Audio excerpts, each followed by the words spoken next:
Next up, Allister Kyle hails from Dungannon.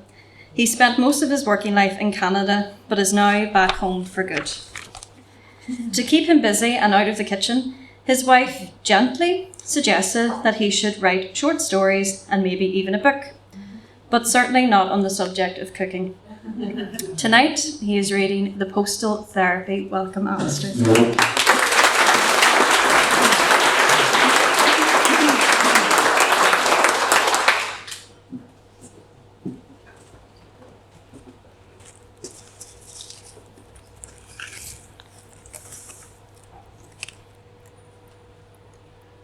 Thank you. I had intended to call this piece The Postal Dilemma, but I thought the post office might be offended. So it's called The Postal Therapy, which is a little bit more helpful. Of all the routes travelled by postal drivers, the road leading to Bob McCutcheon's farmhouse was feared the most.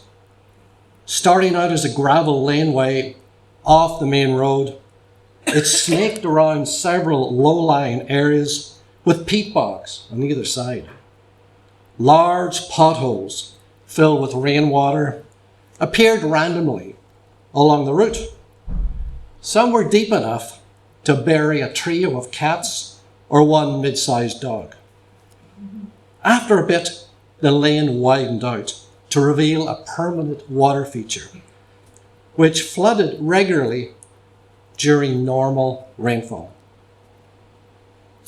Since Bob was partly disabled, at least that's what he told us, the postal folks had made a heroic effort to cross the flooded lane with their vans in order to reach his house.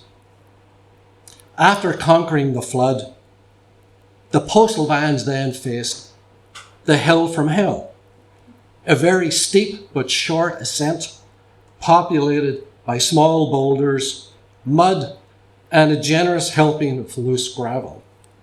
Nothing short of a four-wheel drive vehicle could attempt this hill in wet weather.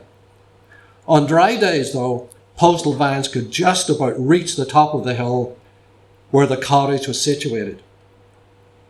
Bob was always there when the post van arrived. It was just as if he was expecting mail, and always had a kettle boiling for tea and fruit scones ready to serve.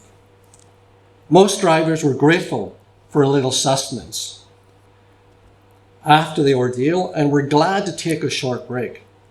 The road back was a lot less stressful. One day, a young woman named Grace arrived to deliver Bob's mail.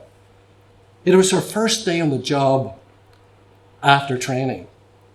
She'd been told that the lane was challenging, but nothing more. Luckily, the weather had been warm for a few days, and the lane and hill had dried out quite a bit. Although she found the going tougher than expected, she managed to reach Bob's house with his post. As usual, Bob was expecting mail and had tea and scones ready. "How do you like living here?" she asked. "Well, it's been my home for years," replied Bob. "I don't see any power poles here. Do you have electricity?" she inquired. "There's no electric here, just bottled gas," added Bob. "Then I suppose you don't have internet," she surmised. "Well, not unless it runs on gas," laughed Bob.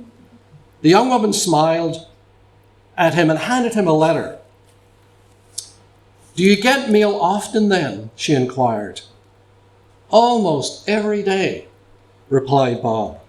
"Well, if you had internet, you could get some of your mail delivered electronically." "Yeah, but if I had that, I wouldn't get to see anyone," Bob replied. The young woman thanked Bob for his tea and scones and then drove back down the bumpy lane.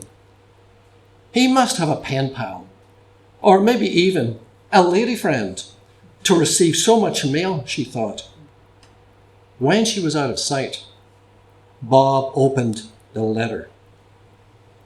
There was nothing inside but a blank piece of paper.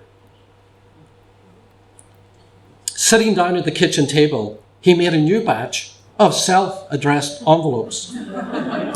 "Tomorrow I will go into town for stamps," he said. "Hopefully it won't rain."